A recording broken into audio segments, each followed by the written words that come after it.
Hello guys, welcome back to my channel. आज हमारा topic है बीट्स। तो आप जानते होंगे खरपतवार चैप्टर। इस चैप्टर में से जो एक टॉपिक बहुत ही ज़्यादा इम्पोर्टेंट है, हम आज उसके बारे में पढ़ने जा रहे हैं। यहाँ से 100% क्वेश्चन ऑल कॉम्पिटिटिव एग्जाम में आता ही आता है।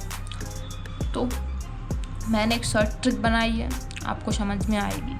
सबसे पहले आपको क्या करना है, प्लांट्स होस्ट प्लांट्स नेचर, आपको ये लिख लेना है, ठीक है। अब आपको लिखना है, यहाँ पर आपको दिख रहा होगा CLOS क्लोज, तो टेबल का नाम क्या हो गया, क्लोज।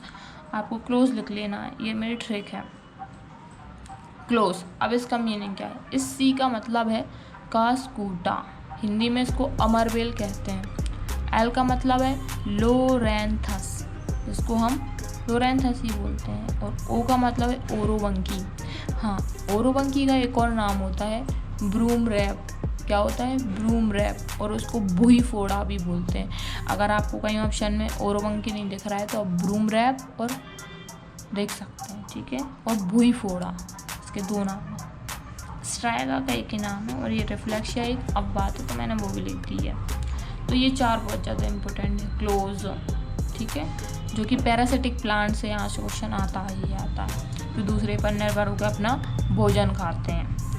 अब इनके एग्जाम्पल याद करने होंगे। क्वेश्चन कैसा आता है कि बताइए अमरबेल का होस्ट प्लांट कौन सा है, या ये पूछ लेते हैं इनका नेचर कैसा होता है। तो सबसे पहला होस्ट प्लांट याद करते हैं।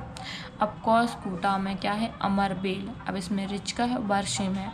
तो मेरी एक शॉर्ट ट्रिक है कि बारिश हो रही थी तो हमने रीझ कर नहाया। बारिश हो रही थी तो हमने रीझ कर नहाया। अब भाई अपन बारिश में जब नहाते हैं तो फीवर हो जाता है ना, लेकिन उसको फीवर नहीं हुआ, क्यों, क्योंकि वो अमर होके आया था, इसलिए। बात आती है लोरेंथस की। लो और आम खा लो, लो और आम खा लो, तो ये आम का याद हो गया। ओरोवंकी, तो ओरोवंकी, ओ आ रहा है, ओ मतलब ऑनियन, मतलब जितनी भी सब्जी वाली, जैसे टमाटो, चिली, जितनी भी सोलिनेशी वाली फैमिली होती हैं वो सब ओरोवंकी में जाएंगी, ठीक है।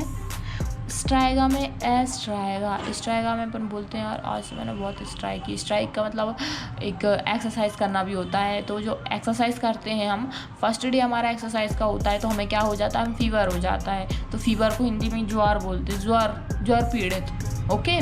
तो याद करने का मेरा यही तरीका था कि स्ट्राइगा में हमने स्ट्राइक की तो हमें फीवर आ गया। तो ज्वर और बाजरा साथ में ही ज़्यादातर रहते हैं, तो ये समझ आ गया होगा आपको। अब अपन को नेचर कैसे याद किया जाए, 100%, 50%, 100%, 50%, ये याद करना है। क्या याद करना है अपन को, 100%, 50%, 100%, 50%। सबसे पहले हम 100-50 करना है। मतलब T मतलब टोटल, S मतलब टोटल हाफ, ये करना है अपन को, ठीक है। तो हमें TS लिख देना है, ओके। समझ आ गई ना, क्या TS क्यों, T मतलब टोटल, सेमी, ये कर लिया हमने। TS लिख दोगे। उसके बाद जो ऊपर के दो हैं वहाँ पर तना आएगा, और नीचे के दो हैं वहाँ पर जड़ आएगी। याद करने का तरीका क्या है, पहले अपना तन होता है, उसके बाद ही जड़ आएगी। तो पहले तना फिर जड़। आपने कभी भी कोई सा ही पेड़ देखा तो पहले तना ही आता है ना, स्टेम आता है, फिर रूट आती है। तो ये हो गया। लास्ट का है रिफ्लेक्शिया, इसका कोई एग्जाम्पल नहीं है। और ये T, अब TS तो T आएगा ना, और यहाँ पे लास्ट में रूट ही आएगा, बस। तो आपको समझ में आया होगा मैंने क्या बोलना चाहा है, कि पैरासिटिक्स जो प्लांट्स होते हैं बीट्स चैप्टर में, वो बहुत ज़्यादा इंपॉर्टेंट है, क्लोज वाली टेबल। तो आपको भी यही याद रखना है कि वो मैम थी ना, उनने क्लोज वाली टेबल बताई थी हमें।